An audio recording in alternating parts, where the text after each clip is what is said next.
The egg, American লেখক Andy ওয়্যারের এক কাল্পনিক ছোট গল্প দ্য এগ।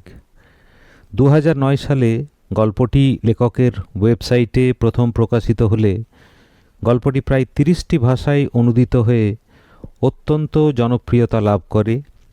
25 লক্ষেরও বেশিবার পঠিত হয়। গাড়ি দুর্ঘটনায় সদ্য মৃত এক অজ্ঞাত পরিচয় ব্যক্তি, যাকে এখানে তুমি বলে সম্বোধন করা হচ্ছে, সেই তার সাথে ভগবানের, যাকে আমি বলা হচ্ছে, এই দুজনের কথোপকথন নিয়ে এই গল্প অনুবাদ এবং বলা আমি সঞ্জয় চন্দ্র। গল্প দ্য এগ। বাড়ি ফেরার পথে তুমি মারা গেলে।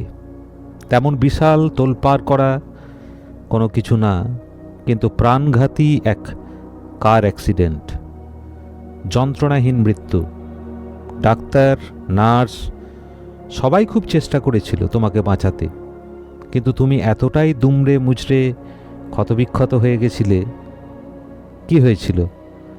তুমি জিজ্ঞাসা করেছিলে, আমি কোথায়? কোনো রাগঢাক না করে আমি বলেছিলাম, তুমি মারা গেছো। একটা ট্রাক স্কিড করে আমার দিকে এগিয়ে আসছিল।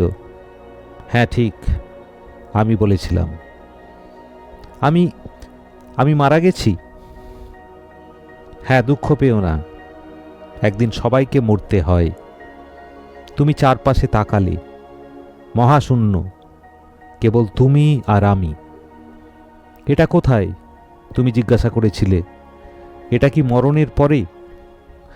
বলতে পারো তাই। তুমি কি ভগবান? আমি বলেছিলাম, আমি ভগবান। আমার ছেলে, আমার স্ত্রী, তুমি জানতে চেয়েছিলে তারা কেমন আছে, তাদের কি হবে। বাহ, আমি বলেছিলাম, এটাই আমার ভালো লাগে। এখনো এই মারা যাবার পরও তোমার একমাত্র ধ্যান জ্ঞান তোমার পরিবার। এটাই বেশ ভালো লাগে। আমার পানে তুমি বিস্ময় নিয়ে তাকিয়েছিলে। মানুষের মতোই লাগছিল আমাকে, পুরুষ বা কোনো মহিলার মতো। ভগবানের চেয়ে আমাকে ঢের বেশি কোনো রাশভারী হেডমাস্টারের মতো লাগছিল। বললাম, ওদের নিয়ে ভেবো না, ওরা ভালো থাকবে। তোমার বাচ্চাদের কাছে চিরকাল তুমি আদর্শ পিতার সম্মান পাবে। তোমাকে ঘৃণা করার মতো এখনো বড় হয়নি। তোমার স্ত্রী লোক দেখানো কান্নাকাটি করবে, কিন্তু ভেতরে ভেতরে বেশ স্বস্তি পাবে। তোমাদের সম্পর্কের প্রায় অবশিষ্ট কিছুই ছিল না। অবশ্য স্বস্তিবোধ করার জন্য অপরাধবোধে একটু ভুগবে। দেখো, এতে যদি একটু শান্তি পাও। একটু হতাশ হয়ে তুমি বলেছিলে, ও তাহলে এখন কি, স্বর্গ না নরক, কোথায় যাব? কোনোটাই না। আমি বলেছিলাম, তোমার পুনর্জন্ম হবে। আচ্ছা, তুমি বলেছিলে, তার মানে হিন্দুরাই ঠিক? সেভাবে বলতে গেলে সব ধর্মই ঠিক। আমি বলেছিলাম, চলো আমার সাথে হাঁটো। সেই মহাশূন্যে আমার পিছু পিছু তুমি হাঁটছিলে। আমরা কোথায় যাচ্ছি? কোথাও না, এই কথা বলতে বলতে একটু হাঁটা।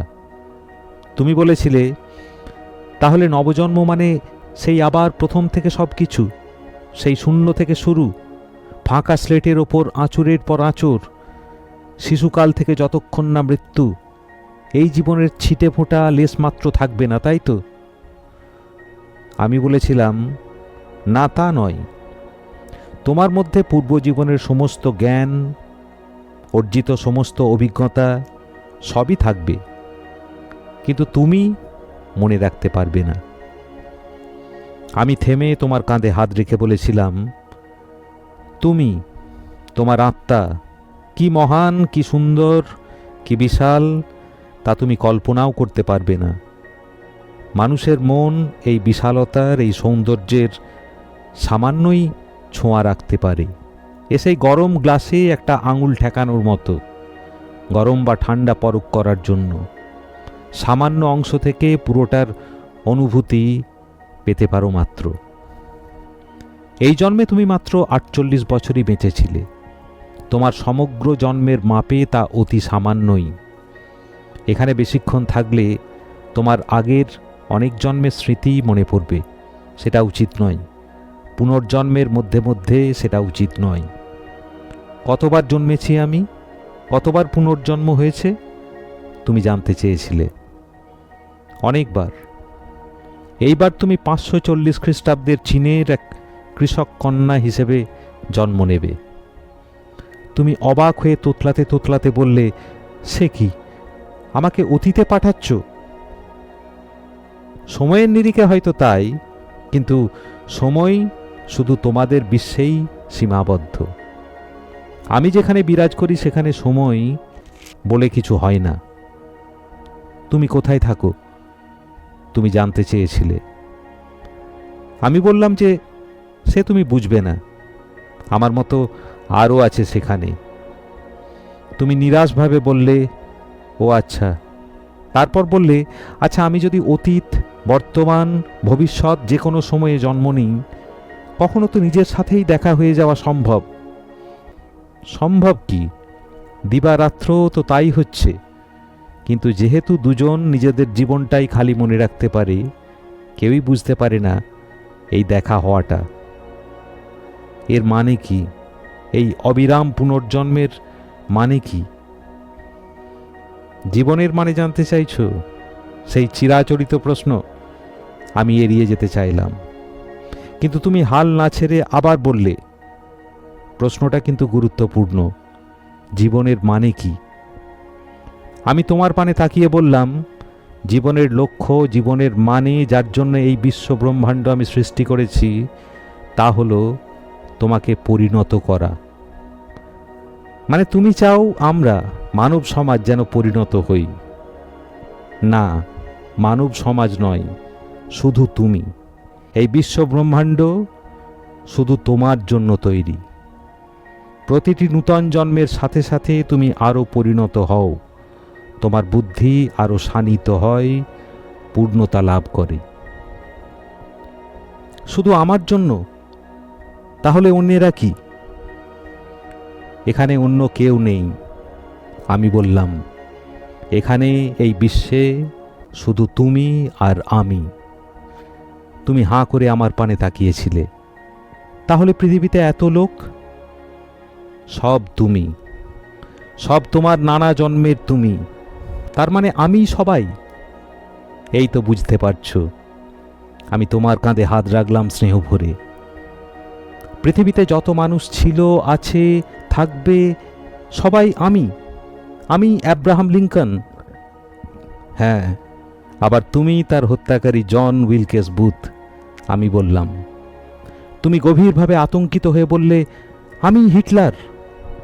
হ্যাঁ, আবার তুমি সেই খুন হয়ে যাওয়া কয়েক লক্ষ মানুষ। আমি যিশু। হ্যাঁ, যারা তাকে অনুসরণ করেছিল তারাও সেই তুমি। তুমি এবার চুপ করে গেলে। যতবার তুমি অন্যের ক্ষতি করো, ততবার আসলে তুমি তোমারই ক্ষতি করছো।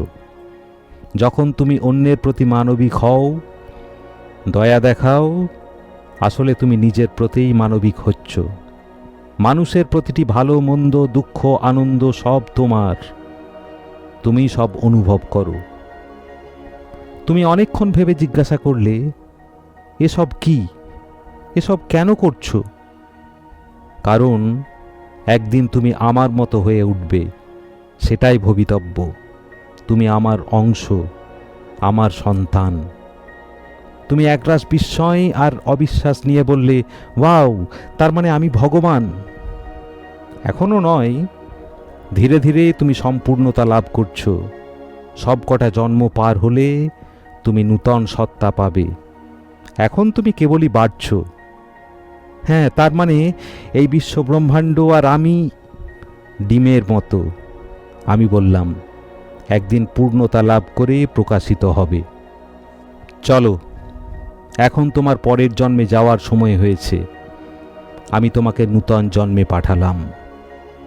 গল্প শেষ হলো। শোনার জন্য অনেক ধন্যবাদ।